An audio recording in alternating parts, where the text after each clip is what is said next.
Aujourd'hui, c'est la journée internationale des réserves de biosphère.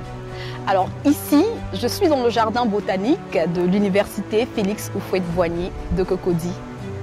Je vais m'entretenir avec l'émérite professeur Wadja Enyankou Mathieu. Il est une personnalité de l'environnement.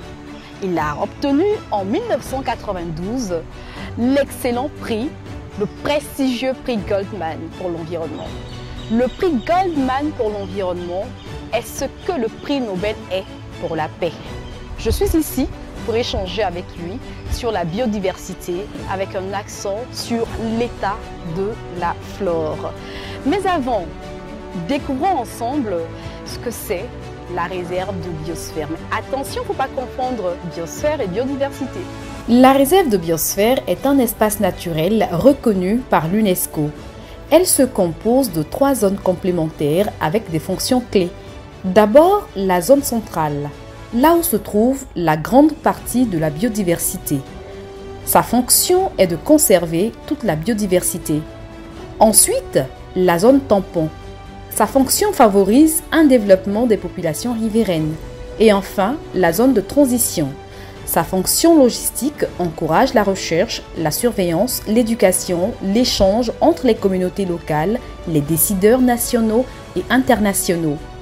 Les activités économiques dans les zones tampons et de transition doivent être compatibles avec la préservation de l'environnement.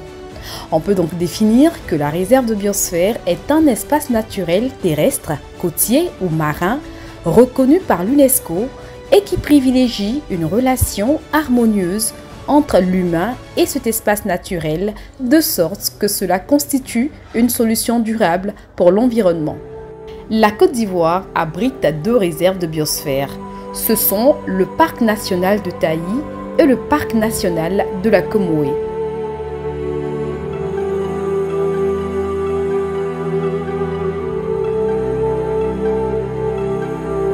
Nous nous soignons à partir des plantes.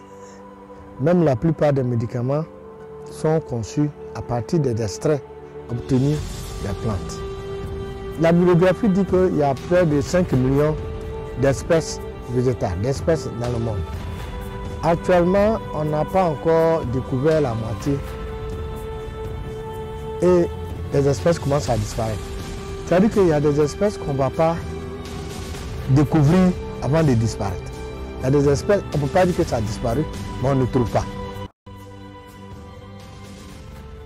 La biodiversité est riche dans nos pays, en Afrique de l'Ouest surtout, dans la grande forêt de la Haute-Guinée, qui part du Ghana jusqu'à Sierra Leone. La Côte d'Ivoire est au centre. C'est même considéré comme 25e hotspot mondial de la biodiversité. On avait près de 6000 espèces d'arbres en Côte d'Ivoire. Depuis les indépendances, on a mis en place la politique agricole qui a consisté à consommer beaucoup de terrain. Donc on a l'habitude de dire de 16 millions d'hectares, on est maintenant à 3 millions. Bon, ça c'est les optimistes. Si on veut bien voir, on a moins de 2 millions d'hectares. Et les forêts qui restent, la majorité, ces forêts-là sont représentées dans les réserves, les parcs nationaux et peut-être quelques forêts classées.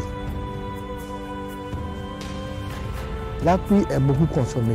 On peut détruire une forêt qui contient beaucoup d'appui pour planter le cacao. 1 kilo de cacao, au maximum, c'est 1000 francs. Mais 1 kilo d'appui, on est dans les 5000. Mais je ne sais pas pourquoi on va détruire quelque chose qui donne 5000 qu'on n'a pas planté et qui permet de préserver la forêt pour planter quelque chose qui va nous donner 1000 francs.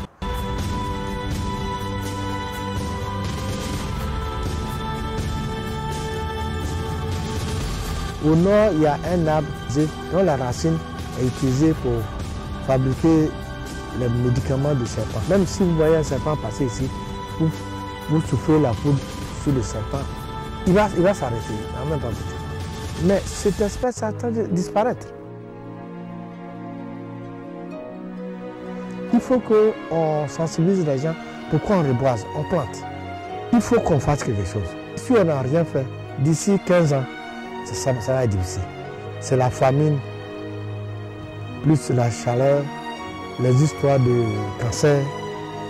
C'est le climat qui favorise tout ça.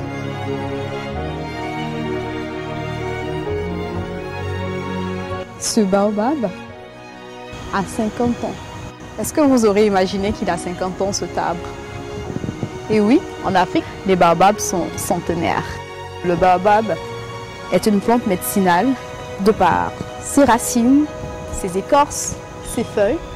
Les fruits de baobab sont très bons.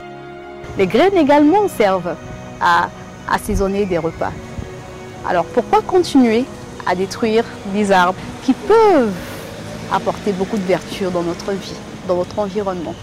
Bonne célébration de la journée de la biosphère. Au revoir et à très bientôt pour un autre numéro.